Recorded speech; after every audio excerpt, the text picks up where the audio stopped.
সম্মানিত এলাকাবাসী, আমি মৌলভীবাড়ি জামে মসজিদের ইমাম বলছি। আমি আপনাদেরকে বিশেষভাবে অনুরোধ করছি, দয়া করে আপনারা আপনাদের রোজাটি ভেঙে ফেলুন। ইমাম সাহেব কি পাগল হয়ে গেল নাকি? এটা কি বললো হুজুর? এটা কি বলতেছে?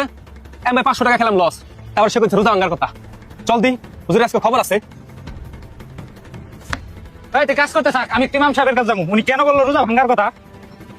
শেখ ভাই আপনি কি শুনছেন নাকি মসজিদের মাইকে ইমাম সাহেব কি ঘোষণা দিছে? না, কি বলছে সে? ইমাম সাহেব এইমাত্র মাইকে বললো আপনাদের রোজা আপনারা সবাই ভেঙে ফেলুন। আস্তাগফিরুল্লাহ, ইমাম সাহেব এটা কেমন কথা বললো? হ ভাই, আমি ঠিকই বলতেছি। হয়তো এই কথার কোনো কারণ আছে। চল ইমাম সাহেবের কাছে যাই। ইমাম সাহেব, ইমাম সাহেব বাইরে বের হন। ইমাম সাহেব কই আপনি? আপনি সাহস পেলেন কই এরকম কথা বলার? বাইরে আসেন। ভাই, হয়তো ইমাম সাহেব ভিতরে আছে, চলেন সবাই ভিতরে যাই। চল। ইমাম সাহেব বাইরে বের হন।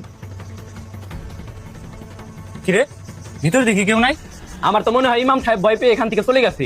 হয়তো সে মসজিদ থেকে পালা বাড়িতে গেছে। চলেন ওনার বাড়ি যাই। চল সবাই যাই। ভাই, আসলে আমাদের সময় হয়ে গেছে। ইফতার কি কি আনতে হবে বলেন? কিরে ভাই, তুই মার্কেটে কি ঘোষণা দিছ? তুই জানোস তোর কথা কি হইতে পারে? ভাই, আপনি চিন্তা করেন না, আমার কিছুই হবে না। আপনি শুধু দেখে যান সামনে কি হয়। ভাই তুই যে কথা বলছা, এলাকার মানুষ তো আমাদের ক্ষতি করতে পারে। তুই একটু সাবধান থাকিস, এলাকার লোকজন আমাদের বাড়িতে হামলা করতে পারে। ভাই, আপনি চিন্তা করেন না, কিছুই হবে না আমার। আপনি আল্লাহর প্রতি ভরসা রাখেন। ভাই, আমি ইফতারের জন্য ইফতার সামগ্রী নিয়ে আসি। ইমাম সাহেব, ইমাম সাহেব কই আপনি? বাইরে আসেন। আসসালামু আলাইকুম। কি হয়েছে? আপনারা এমন করতেছেন কেন? আপনার সাথে কোনো কথা নাই। আপনার ভাই কই? বাইরে আসতে বলেন। সবুজ তো বাড়িতে নেই, বাজার গেছে ইফতার আনার জন্য।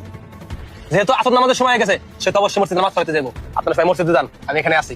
হ্যাঁ, আপনি ঠিকই কইছেন। ভাই চল সবাই মসজিদে যাই। চলেন। আজকে ইমাম সাহেবের খবর আছে, কি কস? মাইক দেও নিয়ে এমন কথা বললো কিসের জন্য? ভাই ভাই, ওই যে ইমাম সাহেব আইছে। ইমাম সাহেব দাঁড়ান। কি হয়েছে আপনাদের? আপনারা এমন করতেছেন কেন? ইমাম সাহেব আপনি কেমন লোক? আপনি আমাদের গুনাহের কাজ করার কথা বলতেছেন? আপনারা সবাই থামেন। ইমাম সাহেব কেন এরকম কথা বললো উনাকে বলতে দেন। আপনাদেরকে কেন জবাব দেব? আপনারা কারা? আপনাদের তো কখনো এই মসজিদে দেখি নাই। আপনি কথা অন্যদিকে নিয়েন না, আমরা সবাই এই এলাকায় থাকি। আপনার কাছে যেটা জানতে চাওয়া হয়েছে সেটা বলেন। হ্যাঁ, আমি এই কথাগুলো আপনাদের মতো লোকজনের জন্য বলেছি, যারা সেহরি করে, ইফতার খায়, কিন্তু একবার মসজিদের দিকে তাকিয়ে দেখে না। আপনারা কি মনে করেন রোজা মানে কি শুধু না খেয়ে থাকা? তার সাথে সব ইবাদত করতে হয়। এখন রমজানের শেষের দিকে আপনারা একবার মসজিদে আসেন নাই। আমি এই কারণে মাইকে ঘোষণা করছি, অন্তত আপনারা একবার হলেও মসজিদে বারান্দায় পা দেন। এছাড়া আমার কাছে আর কোনো রাস্তা ছিল না। রমজান মাস সংযমের মাস।